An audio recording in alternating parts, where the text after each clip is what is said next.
Interesting, very interesting. So, a national poll has been published today, the first national poll of the year of voting intentions. And obviously, you can always take these things with a great big, massive handful of salt, let alone a pinch of salt, depending on how they conducted the poll, where it was conducted, when it was conducted, what questions are asked, blah, blah, blah, blah. We all know they can't be completely relied upon.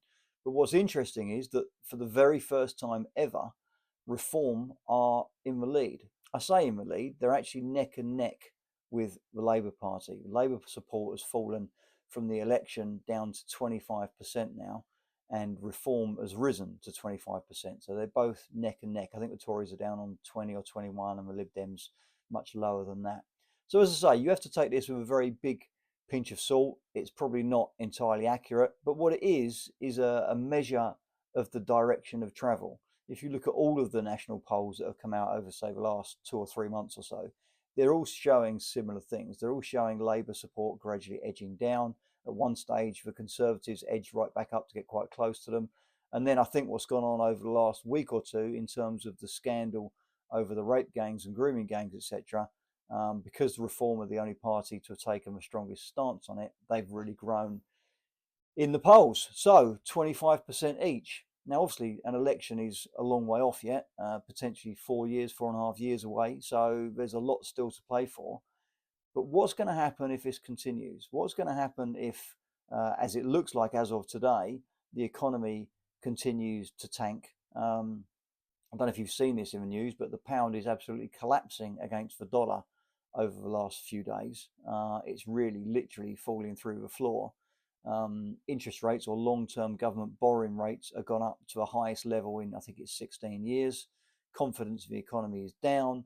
It looks like they're going to have to borrow more money. It looks like there might even be another budget in March at which they might have to raise taxes even more, which is clearly going to completely kill confidence and kill the economy even further. If all of these things continue to happen, then Reform are going to continue to grow in the polls. You may see a bit of a resurgence from the Conservative Party, but it's very likely that this Labour government are going to be down below 25% very, very soon. Now, bear in mind that when they won, it was the lowest voting turnout in a general election for 100 years, I think it was. So, although they won a whopping great majority, that was more on the back of the fact that the Conservatives were absolutely awful and everyone hated them after the terrible performance they'd put up for 14 years. It was down to the fact that the Liberal Democrats did quite well, but have never really quite got their arse in gear to become a party of government. The Greens didn't do as well as expected, and Reform did really, really well in terms of they got 4 million votes, but because those votes were spread so widely across the country, that only resulted in 5 seats in Parliament.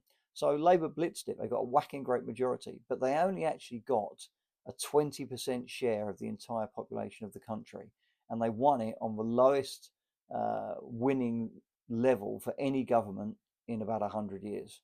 So they were starting from a relatively low point anyway, and now that support is dwindling further and faster. So what's going to happen going forward? Who knows? There's a lot to play for this year. There's an awful lot going on. Trump comes into power in what is it, about 10 or 12 days' time. You've got the three trials starting on the 20th of January, which, depending what comes out from those, could give Labour and Starmer an even bigger kick in the pants. And then we've got the economy, as I say, starting to tank. So there's a lot to play for. We shall see what happens. As I say, you've got to take this with a pinch of salt. This doesn't really mean anything in the grand scheme of things, but it is an indication of the direction of travel. It is an indication of what's going on in the country and politically.